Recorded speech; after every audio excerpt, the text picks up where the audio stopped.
Olá, boa tarde. Eu sou o Geraldo e vim aqui hoje para dar algumas orientações a vocês sobre a execução da atividade 7 EAD da UC5 Processamento de Sinais. Essa atividade é sobre sensores, onde o referencial teórico de vocês vai estar lá no capítulo 3 do livro didático, o C5 Processamento de Sinais.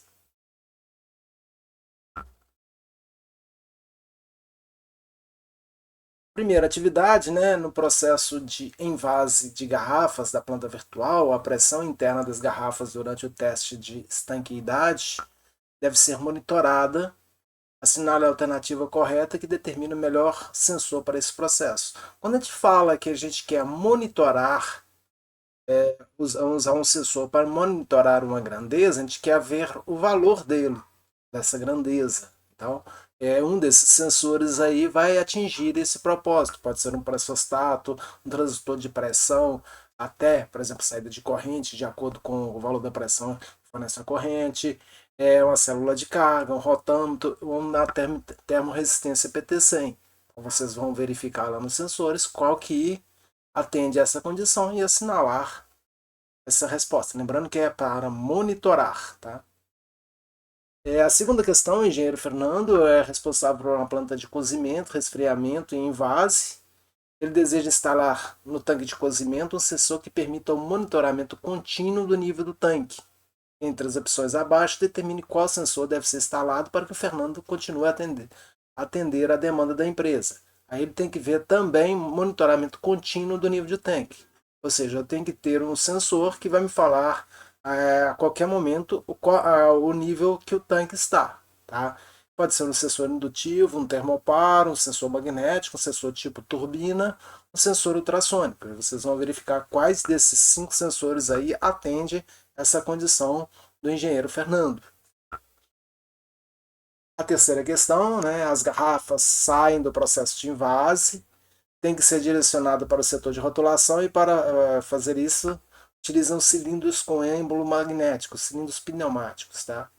Aí, êmbolo magnético quer dizer que dentro do atuador lá, a parte que move internamente tem um ímã lá dentro lá, tá? E isso facilita a detecção do posicionamento. Para que não ocorra falha no deslocamento das garrafas, escolha qual o melhor sensor para detectar o avanço e o recuo completo desse cilindro, ou seja, os fins de curso desse cilindro. Pode ser um sensor magnético, um óptico, uma chave boia, sensor encoder incremental ou uma célula de carga. Aí vocês vão verificar qual a situação que atende melhor aí a essa situação, a esse posicionamento do cilindro com êmbolo magnético. A quarta questão, tá? Uma planta industrial virtual composta pelos processos de cozimento, resfriamento e envase. Possui uma área responsável por detectar a presença de tampas. No sistema de tampamento, as tampas são de plástico e na cor clara, pouco transparente. Tá? Determine qual sensor deve ser utilizado nesse processo. Qual sensor que vai conseguir detectar que tem uma tampa ali. Tá?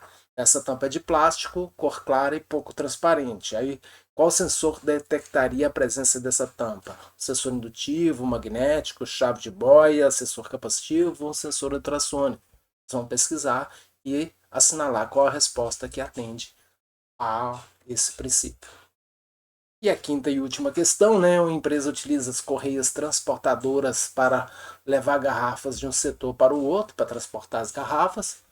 Como ela se preocupa com a segurança de seus funcionários, né, é permitida a presença de pessoas enquanto as correias estão em funcionamento. Então, chegou o próximo lá, tem que parar, né? Determine qual a melhor opção de sensor para garantir que as correias parem de funcionar caso alguém entre no setor de transporte.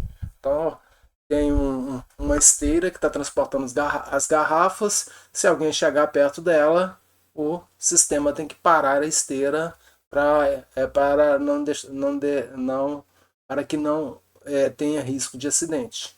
Sensores de posicionamento, sensores de barreira óptica, sensor ultrassônico, sensor de presença de turbina e sensor fotoelétrico. Um desses sensores vai atender. Qual deles? Vocês vão ter que verificar no referencial teórico qual a melhor situação. Tá?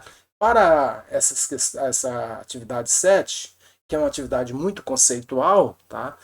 Vocês têm que estar trabalhando sempre com o material didático aí da apostila, tá? Que atende e vocês vão encontrar as respostas. Quaisquer dúvidas, vocês podem me enviar mensagem que eu estou à disposição de vocês. No mais, muito obrigado.